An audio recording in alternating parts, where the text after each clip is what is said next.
Hey guys, welcome to Atari 37. Today I'm reviewing this, which is the Cape Crusader DC Spin Master Series Batman and Rebirth Tactical Armor. So pretty cool.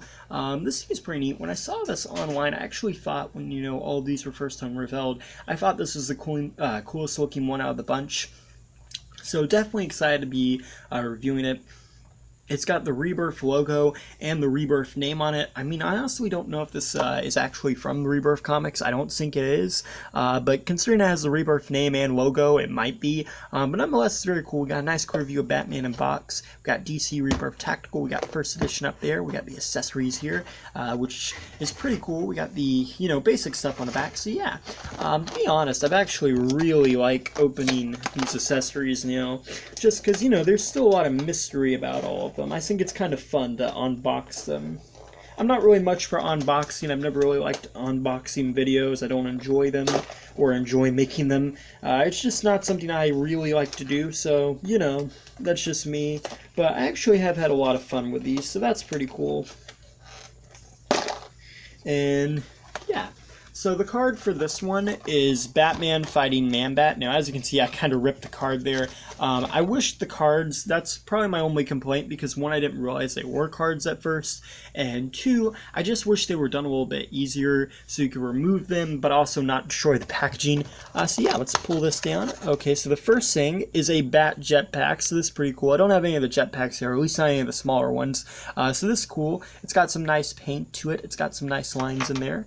And let's see, down in this one is, wow, what is this? This is pretty cool. It's like a bat cannon. I mean, that's pretty neat. It's got some nice little details on that. And lastly, but certainly not least, okay, this is actually pretty cool. It's like these metallic blue bat gauntlets. So I really like this. I like these bat gauntlets.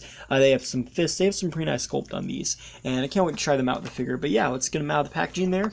Here we have Rebirth Tactical Armor Batman, and one thing right off the bat, you can definitely tell this is a armored Batman. This is a tough Batman. He's a lot bigger than some of the other ones, just in his sculpt and everything, and he looks pretty cool. So I like the details on his head. I love the white around the eyes. I think it looks good. I like his little chin guard there. I like how there's a line that goes across each eye, and you can see those little panels on the side of his face. Like, the detailing on this is very small figure, but very nicely detailed. The black bat is really cool. It's got the yellow that goes around, just like Rebirth. I love these little screws and bolts you can kind of see here on the torso. They look really nice. His belt is huge. It's got these little canisters on it. Just looks amazing. Goes all the way around. I got the little hole there, and it does cut across. I like that.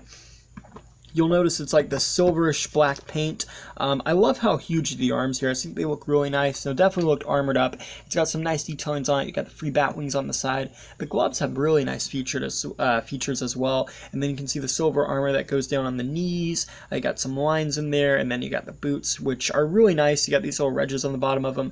But definitely the sculpt on this is probably my favorite of the sculpted figures. I just think this has the nicest looking sculpt, and very cool. In terms of articulation, he's got a 360 at the head. He can move up and down. The head is kind of stiff.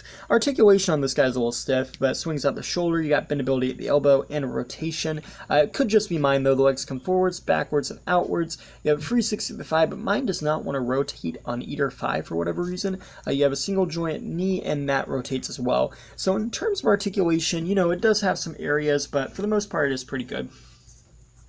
The jetpack pegs into his back like so. To be honest, I wish it wasn't green. I wish they'd just kind of stick to like gray or blue colors for Batman. But, it might work with Robin better, but, it's cool nonetheless. It's a cool little piece there. I do like the accessories, I'm never one to complain about accessories, like free accessories in a toy line. I think that's pretty cool, to make that a standard for each figure. I do like that. Now the gun's a little big. It does have a little bit of trouble fitting into his hand, but it does eventually go on there. And honestly, this might be one of my favorite blaster type pieces we've seen in this series so far, because it just has so many detailings with these little turny things up here, the little spikes on the sides. Just everything about this pretty nicely detailed, actually. I think it looks pretty cool. Definitely a cool accessory. I'm really glad they made and include this one.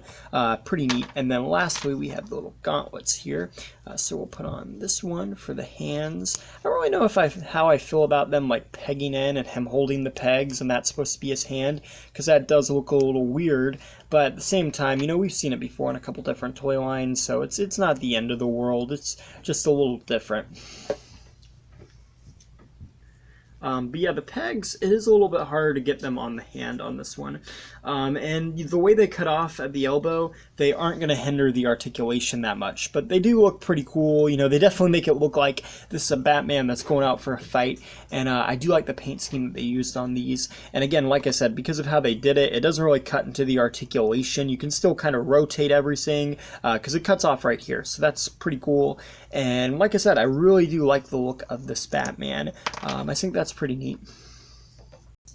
Now, here's a comparison with the standard comic book Rebirth Batman. As you can see, their symbols look really nice side by side, and they look really cool. Definitely really neat. You know, this is their first armored Batman in the series, really, and I think it's definitely one of the nicest one we've seen in a little bit. I really do like it. Because, you know, it contains Batman's typical look, but it just kind of armors him up, so it looks pretty cool. Here's a comparison with the metallic Robin from this series, and as you can see, again, they look pretty good together, especially in that armor type design. Here's him with Superman, looking pretty good side by side there. And then lastly, here's him with King Shark. And yeah, overall, I think this looks great, you know? It's $7.88, free accessories, which are nice, and the sculpted detail for it is really good. You can definitely see where it is, definitely painted detail as well. You know, it's just, in my opinion, one of the best ones of the series of the first wave. You know, if you're on the fence about it, I definitely recommend picking this one up just to test the waters, because this is, you know, it's really nice. I think it's, personally, I think it's the best out of the first wave of Batman assortments. My favorite out of the first wave in general is probably Black Suit Superman or the Reign of the Superman Superman. I just think it's a really cool looking Superman, but this, in my opinion, is probably my overall favorite sculpted figure and my probably favorite from the first wave of Batman. So yeah, thanks for watching. Please rate, like, and subscribe.